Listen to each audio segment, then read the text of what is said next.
Hello friends, നിശാഗന്ധിയുടെ നല്ലൊരു വീഡിയോയിലേക്ക് ഏവർക്കും സ്വാഗതം. സിട്രസ് വർഗത്തിൽപ്പെടുന്ന ഒരു സസ്യമായ ഓറഞ്ചാണ് കേട്ടോ നമ്മുടെ ഇന്നത്തെ അതിഥി. ഗ്രേപ്പ് ഫ്രൂട്ട്, ടാൻഗറിൻ എന്നീ സസ്യങ്ങളുടെ സങ്കരമാണ് ഓറഞ്ച് എന്ന് കരുതപ്പെടുന്നു. 10 മീറ്റർ വരെ ഉയരത്തിൽ വളരുന്ന ഈ നിത്യഹരിത സസ്യത്തിൻ്റെ ഇലകൾക്ക് 4 മുതൽ 10 സെൻറ്റിമീറ്റർ വരെ നീളമുണ്ടാകും. ഫലത്തിൻ്റെ തൊലിയുടെ നിറത്തിൽ നിന്നാണ് ഓറഞ്ച് എന്ന പേര് ഈ ചെടിക്ക് ലഭിച്ചത്. വൈറ്റമിൻ സി, തയമീൻ, ഫോളേറ്റ്, പൊട്ടാസ്യം എന്നിവയുടെ കലവറയാണ് ഓറഞ്ചിൻ്റെ ഫലം. ഇത് ഹൃദയാരോഗ്യം, ചർമ്മത്തിൻ്റെ ആരോഗ്യം, രോഗപ്രതിരോധ ശേഷി എന്നിവ വർദ്ധിപ്പിക്കുന്നു. പ്രമേഹ രോഗികൾക്കും ഉപയോഗിക്കാവുന്ന ഒരു നല്ല ഫലം തന്നെയാണ് ഓറഞ്ച്. കേരളത്തിലെ കാലാവസ്ഥയ്ക്ക് വളർത്തുന്നതിന് അനുയോജ്യവും ചിലവ് കുറഞ്ഞ രീതിയിൽ ജീവകം സി ലഭ്യമാകുന്ന ഒരു സ്രോതസ്സുമാണ് ഇത്. മധുരമുള്ള ഓറഞ്ച് വിവിധ വലുപ്പത്തിലും ഗോളാകൃതി മുതൽ ദീർഘചതുരം വരെയുള്ള ആകൃതിയിലും വളരുന്നു.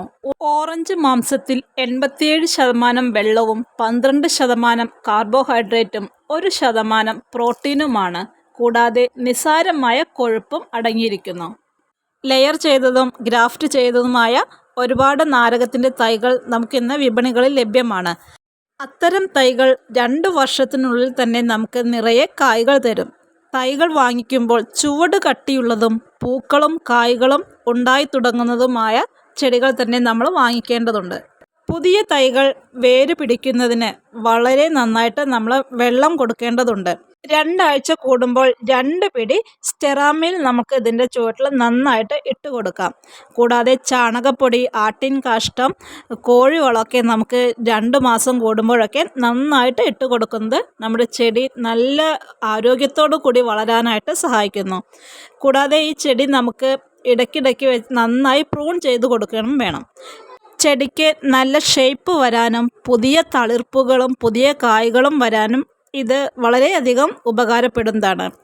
ഇത്തരം ചെടികളിൽ കീടനാശിനിയായിട്ട് വേപ്പെണ്ണയും സോപ്പും കലർന്ന മിശ്രിതം നമുക്ക് തളിച്ചു കൊടുക്കാം. നാരകവർഗത്തിൽപ്പെട്ട ചെടികളിൽ ഫംഗസ് രോഗങ്ങൾ ഉണ്ടാകുമ്പോൾ അതിലേക്ക് 2 ഗ്രാം സാഫ് 1 ലിറ്റർ വെള്ളത്തിൽ കലർത്തി നമുക്ക് ചെടികളിലേക്ക് സ്പ്രേ ചെയ്ത് കൊടുക്കാം. നാരകത്തിൻ്റെ തൈകൾ നട്ടുപിടിപ്പിക്കാനായി 1 അടി താഴ്ചയും 12 മുതൽ 15 ഇഞ്ച് വാവട്ടം വരുന്നതുമായ പോട്ടുകളാണ് നമ്മൾ എടുക്കേണ്ടത്. വെള്ളം നന്നായി വാർന്നു പോകാൻ കഴിവുള്ള പോട്ടുകൾ തന്നെ തിരഞ്ഞെടുക്കണം. കൂടാതെ സൂര്യപ്രകാശം ഈ ചെടിക്ക് വളരെ അത്യാവശ്യമാണ്. നല്ല സൂര്യപ്രകാശം ലഭിക്കുന്നതനുസരിച്ചാണ് നമ്മുടെ ചെടികളിൽ നിറയെ പൂക്കളും കായ്കളും വരുന്നത്. എല്ലാ നാരകവർഗത്തിൽപ്പെട്ട ചെടികൾക്കും ഈർപ്പം നഷ്ടപ്പെടാതിരിക്കാൻ നമുക്ക് പുതയിട്ട് കൊടുക്കാം. അതിനു വേണ്ടിയിട്ട് നമുക്ക് കിച്ചൺ വേസ്റ്റും കൂടാതെ അതിൻ്റെ മുകളിൽ ഉണങ്ങിയ ഇലകളൊക്കെ നന്നായിട്ട് ഇട്ട് കൊടുക്കുകയും ചെയ്യാം. ഇങ്ങനെയെല്ലാം ചെയ്യുന്നതനുസരിച്ചിട്ട് നമ്മുടെ വീട്ടിൽ നമുക്ക് നല്ല നാരകം വെച്ച് പിടിപ്പിക്കാവുന്നതാണ്. നാരകം വെച്ച് പിടിപ്പിക്കാൻ അറിയാത്ത പലരും നമ്മുടെ ഇടയിലുണ്ടാകും അല്ലേ? അപ്പോൾ അവർക്കെല്ലാം നമ്മുടെ ഈ ഒരു കുഞ്ഞു വീഡിയോ ഉപകാരപ്രദമായി എന്ന് കരുതുന്നു. അപ്പോൾ നല്ലൊരു വീഡിയോയുമായി നമുക്ക് വീണ്ടും അടുത്ത ദിവസം കാണാം. Okay, by.